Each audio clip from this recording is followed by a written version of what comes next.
Welcome to Upside, the Business Growth Podcast. This podcast is for entrepreneurs and leaders who want more upside from business and from life. Hello and welcome to Upside, the Business Growth Podcast. I'm your host, author and entrepreneur Rusty Shelton, and I'm so excited about today's episode. Before I dive in and welcome our guest, Brett Beveridge, I want to give a quick thank you to our sponsor. Today's episode is brought to you by the Oxford Center for Entrepreneurs. Their daily email, the Oxford Morning Report, is the best 2-minute read delivered 1 minute before sunrise. If you're an entrepreneur and a leader and you're not reading the Oxford Morning Report, my encouragement is to go and sign up for it. It's completely free. You'll go to getthemorningreport.com to sign up for it. Today, as I mentioned, really excited about this episode as a guy that I have personally learned a lot from over the last couple of years, and I'm so excited to have him on the show today to give him a chance to just share all of the lessons that he's learned in his entrepreneurial journey.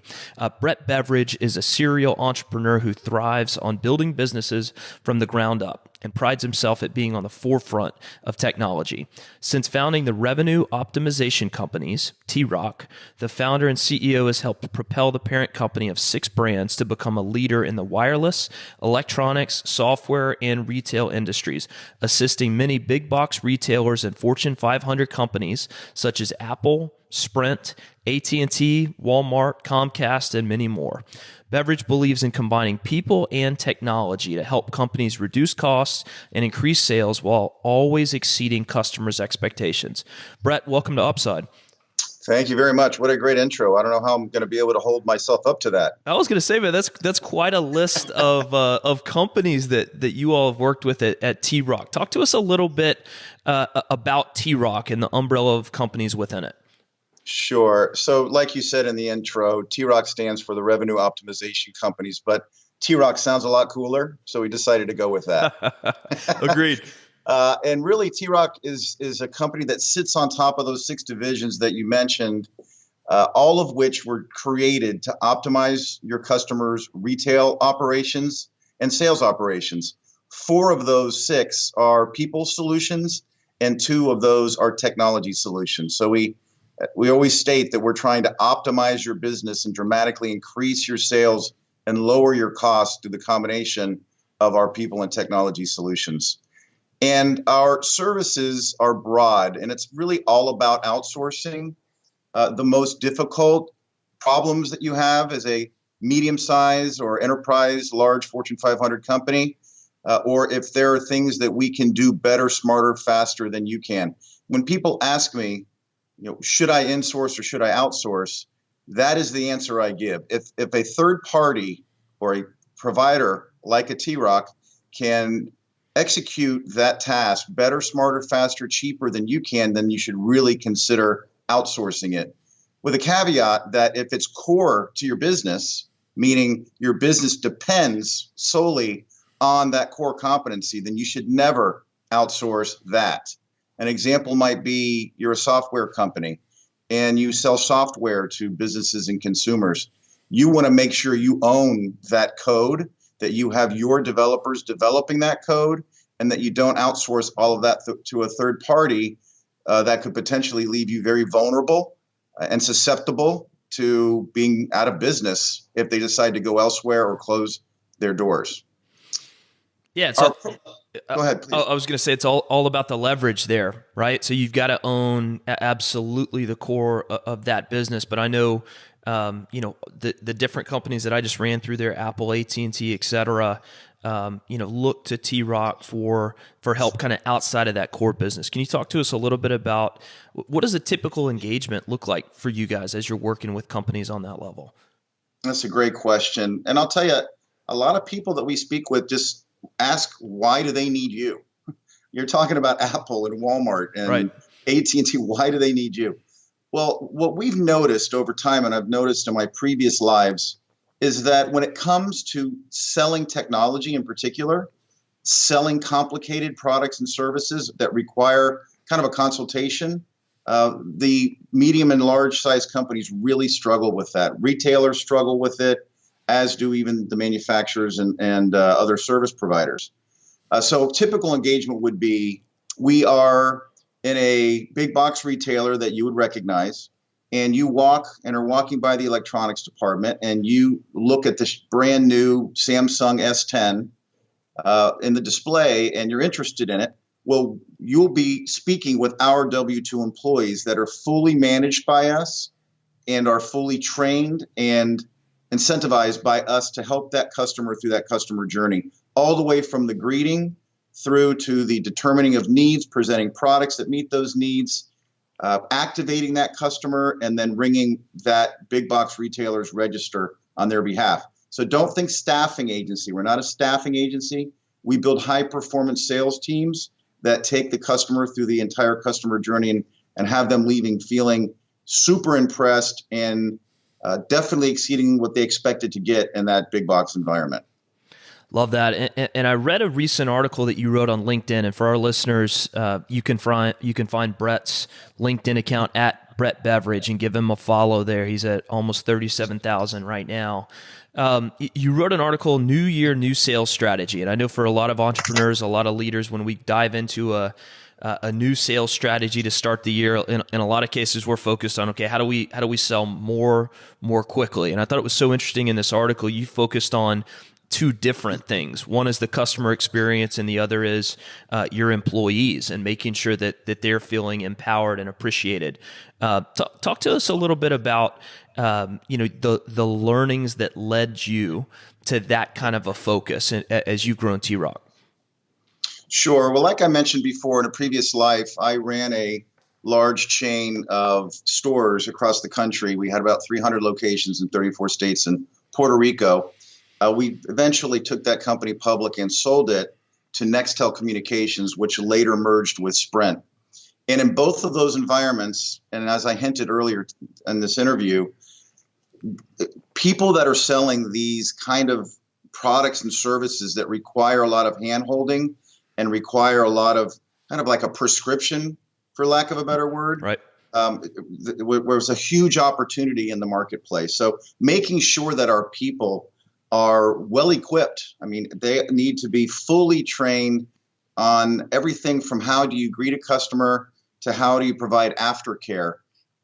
Our salespeople don't want to feel, less than knowledgeable about the products and services that they're selling.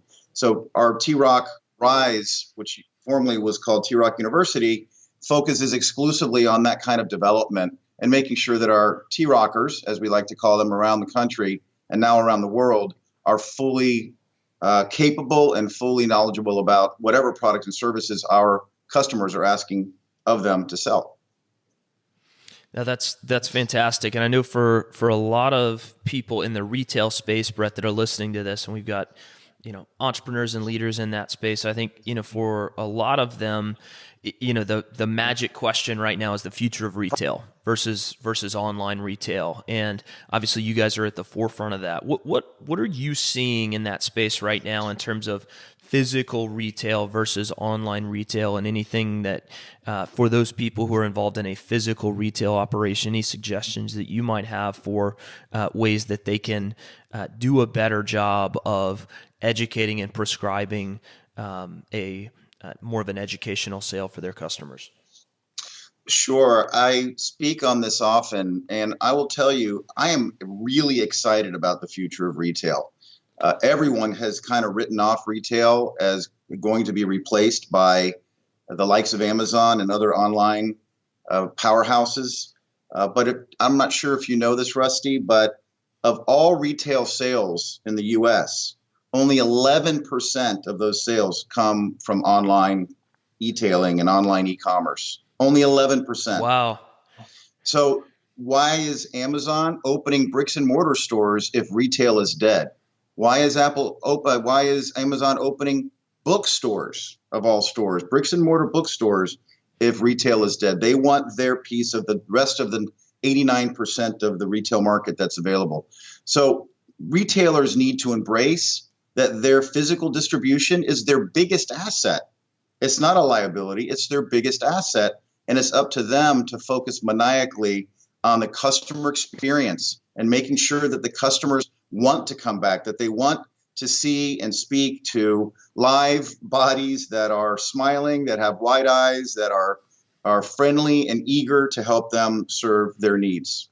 So I think it requires an omni-channel presence. You can't rely solely on e-commerce. You can't rely solely on bricks and mortar. You have to have delivery methods, and you have to have the ability to order online and pick up at store. You have to have the ability to have pop-up retail events outside of your bricks and mortar locations to launch new products or to get more exposure. But definitely bricks and mortar and all of the technologies that are coming on its heels right now are super exciting. I could talk about this for a long, long time, Rusty. I don't know if we have that much time. Well, that's a wow stat. I mean, 11% surprises me that it's just that. That's really, really interesting. And I was in Whole Foods yesterday, and one of Amazon's biggest flag plants in terms of physical retail, of course, it was that purchase. So yeah, it's such an interesting time, and I agree with you that the omni-channel approach there is really the kind of the magic approach. You mentioned something also here in Austin, Texas, that is front and center right now, which are pop-up shops. We're in the middle of South by Southwest, interactive right now. We've got pop-ups all over town. Talk to us a little bit about pop-up retail. That seems like that's something that is really growing right now in terms of focus. Sure, and I can give you a couple different examples of what we consider pop-up retail. What you're seeing in Austin is a great example, whereby people are just setting up shop on busy corners or in high traffic areas, and they're doing that to be exposed to as many people as possible for a kind of a limited period of time. The obvious benefits are you don't have permanent bricks and mortar, you don't have permanent leases, you don't have all the tenant improvements and build outs and capex required to have a permanent presence. So you can explore a certain area and then pick up your toys and go to the next location. So that's one kind of example of pop-up retail. Another is what we're doing in Costco's and in Sam's, which are called pop-up road shows. And in that case, you're setting up shop inside of a Costco, not to be confused with the food samplers. These are products and services that our people represent in the aisles of a Costco, selling everything from Cutco knives to elaborate and soft bed sheets to electric bikes to technology products and services, anything that you can think of. And they're about 10 days, and they're fully stocked, and we're there making sure that we're educating customers and evangelizing that product and making sure that customers are happy when they purchase it. Another example might be what you see in sports arenas, or where companies like a Kelly or the cosmetics company will go and rent out that arena for a weekend and have all of their agents around the country come in, and you set up shop right inside of that stadium over those 3 days, and you're selling the programs, you're selling the paraphernalia, you're selling the swag of that company, and you pick up your materials and your merchandising equipment, and you pack it up and you wait for the next one to come around. So it's great for exposure, and it's great for testing new products and services with very limited capital at risk. Absolutely, and the kind of pop-ups that you're talking about that you all are working on with Costco, for example, right now, is that a pretty recent trend for them to start opening the door to that kind of a pop-up experience? What I would tell you is it's not necessarily brand new, but it is absolutely gaining momentum. They are becoming more and more popular, and more customers are starting to receive them well and are starting to become more and more interested in the types of products and services that are available in road shows, pop-up road shows, and these membership venues. And I think you're going to see a lot more of it in traditional retail, whether it be big box retail or home improvements in the future. Very cool. Very cool. Have you maximized the upside to your business? Visit AdvantageFamily.com/upside authority to take a free authority assessment and find out how you can grow your authority and find your upside. What's interesting, Brett, as I look back kind of over the course of your business growth journey, now working alongside some of the biggest companies in the world, I'd love for you to take us back to the very start. How did you get your start in serial entrepreneurship? Oh, that's a great question. It's kind of an interesting story, I hope, for our listeners. So it started. I met my what became my partner at University of Miami. We were both in the same marketing class. I was working in the health club industry at the time for a national chain, selling memberships. I convinced him to come work with me. He and I quickly rose to the top ranks of the sales force. And shortly thereafter, he left to go work for the local wireless service provider. And I was his first sale. And this is back in late 1989, or excuse me, early 1989, February of that year. And when he delivered that phone to me, we just were so excited about what the future of the cell phone was going to be. There was at the time very little choice between car phones, bag phones, and brick phones. There was very little opportunity to go to a retail environment, to speak to someone about it, and to hold and feel and touch the various products that were available. And we just felt that we were going to change the world. And that's what ignited our entrepreneurial start. So we basically bought a van and customized it and went around to shopping centers and to malls and to banks, wherever there was traffic, and would open our van door and engage with customers. The customer was interested. We would buy a phone, activate it, and we would deliver it to their home or office that same day. So big bootstrap and humble beginning that led to that large nationwide chain that was eventually sold to Nextel. So almost a pop-up shop on wheels. Exactly. In fact, our slogan was, "We're mobile because you are." Well, we were mobile because we didn't have an office yet. So we had to offer that omni-channel presence. That's awesome. Now, Brett, were you selling those car phones that would kind of click out of the middle console, or was it an actual cell phone at that point? Yeah, we sold a lot of those permanently mounted car phones and installed them. We also sold what were called bag phones. I don't know if you would remember that, but they were literally a little backpack with a handset, and the backpack was filled with the battery and the amplifier, and the handset you would pick up, and it would literally have a cord, just like your office phone or maybe your home phone has. And then there were one or two or three different options available that were truly what they called then portable phones that allowed you to walk around with it in your hand, although they were very, very large at the time. What was that journey like for you to go from that customizing a van and just absolute hustle to growing to more than 200 locations and then making the decision alongside your partner to exit? What was that journey like for you? Do you have a tiger by the tail? Do you feel like you kind of intentionally drove that? What was it like? That's a great question. I think it was the raw ambition of two very young people that were a bit ignorant and knew, though, that we had this desire to be entrepreneurs and grow a company. We recognized that we had a tiger by the tail when we opened our first mall store in October of 1989.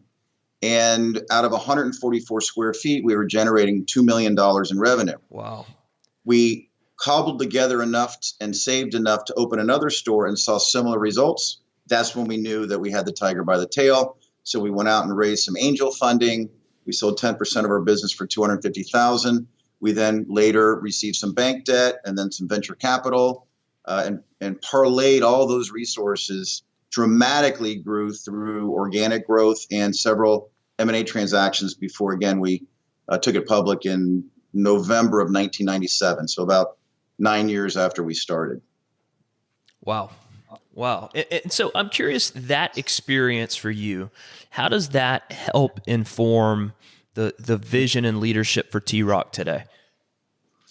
That's another great question. So our core values at T-Rock are formalized. When I say that, I mean they're in writing, and we are vigilant about protecting our core values, all of which, or most of which, came from my experiences and struggles and challenges and many failures throughout my career.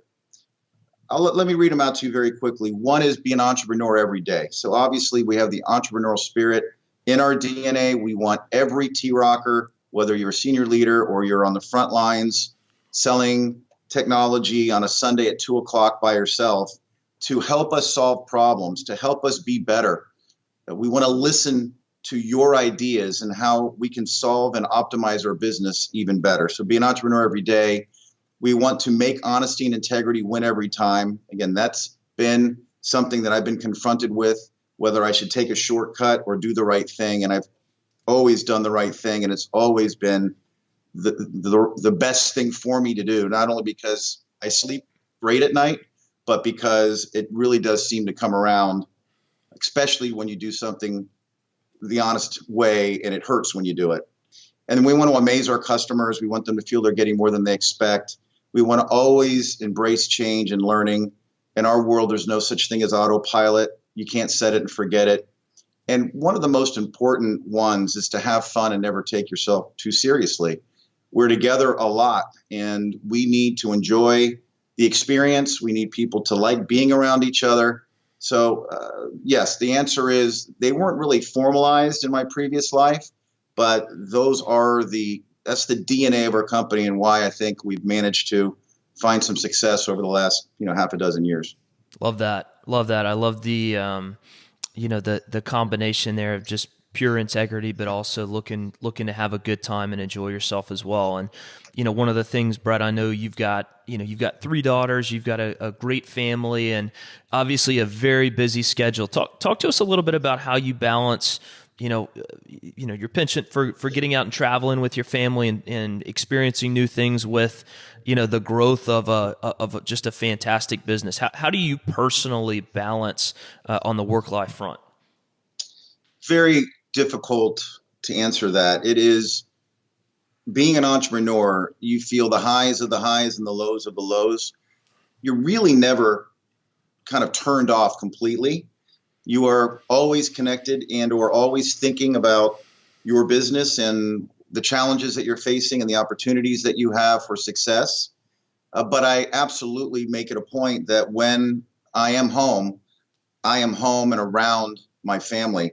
We'll go on a boat together. We take vacations together, and I attended all of their dance recitals and drama theater events, and made sure that I was enjoying the moment. Just taking a breath and enjoying the moment with my family. And we still do that today, and we plan on kind of an annual trip, no matter how old they are or how many kids they have and their relationships, whereby we'll go to a really exotic place that we've never been to before, and we will spend that time together with their families and our close family from now on. Every year we plan on doing that to keep that closeness alive.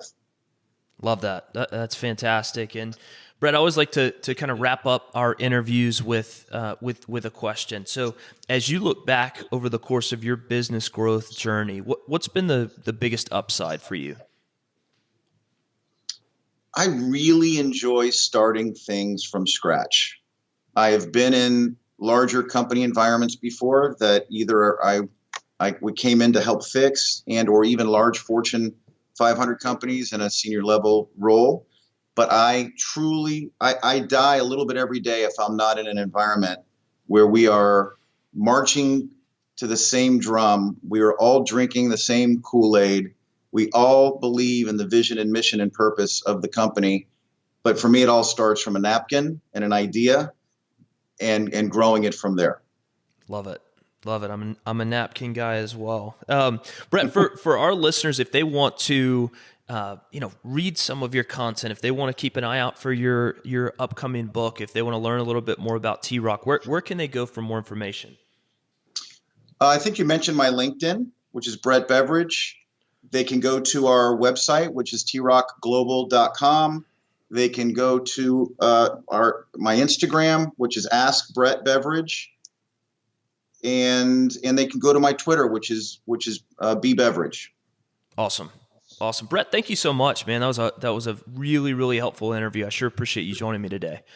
Thank you very much, Rusty. I really appreciate your time. My pleasure. And for all of our listeners, thank you so much for joining me for another episode of Upside, the Business Growth Podcast. As I mentioned earlier, if you want to sign up for the free Oxford Morning Report, go to getthemorningreport.com. It's the best 2-minute read for entrepreneurs delivered 1 minute before sunrise. And until next time, be well. Thanks for listening to Upside, the Business Growth Podcast. We'll catch you next time. And until then, hope things are looking up.